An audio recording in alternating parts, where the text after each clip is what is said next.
अस्सलाम वालेकुम प्यारे दोस्तों, आज चौथी रमज़ान है। तो आज हम सूरह आल इमरान की आयत नंबर 101 से 108 तक की तिलावत सुनेंगे। अऊज़ु बिल्लाहि मिनश शैतानिर रजीम। बिस्मिल्लाहिर रहमानिर रहीम।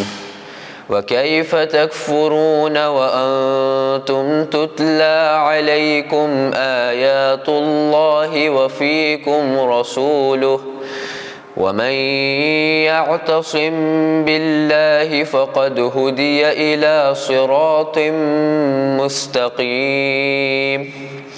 या अय्युहल्लज़ीना आमनुत्तक़ुल्लाहा हक़्क़ तुक़ातिहि वला तमूतुन्न इल्ला वअंतुम मुस्लिमून।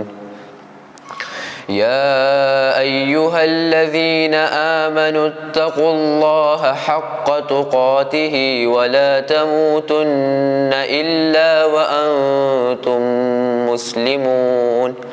वअतसिमू बिहब्लिल्लाहि जमीअन वला तफ़र्रक़ू वज़्कुरू निअमतल्लाहि अलैकुम इज़ कुंतुम अअदाअन फ़अल्लफ़ बैन क़ुलूबिकुम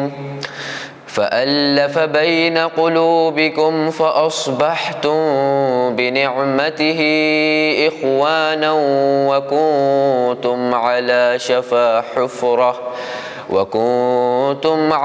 शफ़ा हुफ़रतिन मिनन नारि फ़अन्क़ज़कुम मिन्हा कज़ालिक युबय्यिनुल्लाहु लकुम आयातिहि लअल्लकुम तहतदून। वल्तकुम मिनकुम उम्मतुन यदऊन इलल खैरि वयअमुरून बिल मअरूफि वयन्हौन अनिल मुनकर वउलाइक हुमुल मुफ्लिहून। वला तकूनू कल्लज़ीना तफ़र्रक़ू वख्तलफ़ू मिन बअदि मा जाअहुमुल बय्यिनात वउलाइक लहुम अज़ाबुन अज़ीम। यौम तबयज़्ज़ु वुजूहुन वतस्वद्दु वुजूह फ़अम्मा अल्लज़ीना अस्वद्दत वुजूहुहुम अकफ़रतुम बअद ईमानिकुम फ़ज़ूक़ुल अज़ाब बिमा कुंतुम तकफ़ुरून। वअम्मा अल्लज़ीना अबयज़्ज़त वुजूहुहुम फ़फ़ी रहमतिल्लाहि हुम फ़ीहा ख़ालिदून। तिल्क आयातुल्लाहि नत्लूहा अलैक बिल्हक़्क़ वमल्लाहु युरीदु ज़ुल्मन लिल आलमीन। सदक़ल्लाहुल अलियुल अज़ीम। बिस्मिल्लाहिर्रहमानिर्रहीम। हालांकि तुम्हारे सामने खुदा की आयतें बराबर पढ़ी जाती हैं और उसके रसूल मोहम्मद भी तुम में मौजूद हैं, और जो शख्स खुदा से वाबस्ता हो तो वो ज़रूर सीधी राह पर लगा दिया गया। ए ईमान वालो, खुदा से डरो जितना उससे डरने का हक़ है, और तुम दीन इस्लाम के सिवा किसी और दीन पर हरगिज़ न मरना, और तुम सब के सब मिलकर खुदा की रस्सी मजबूती से थामे रहो और आपस में फूट ना डालो, और अपने हालोज़ार पर खुदा के एहसान को तो याद करो जब तुम आपस में एक दूसरे के दुश्मन थे, तो खुदा ने तुम्हारे दिलों में एक दूसरे की उल्फत पैदा कर दी, तो तुम उसके फजल से आपस में भाई भाई हो गए, और तुम गोया सुलगती हुई आग की भट्टी दोज़ख के लब पर खड़े थे और गिरा ही चाहते थे।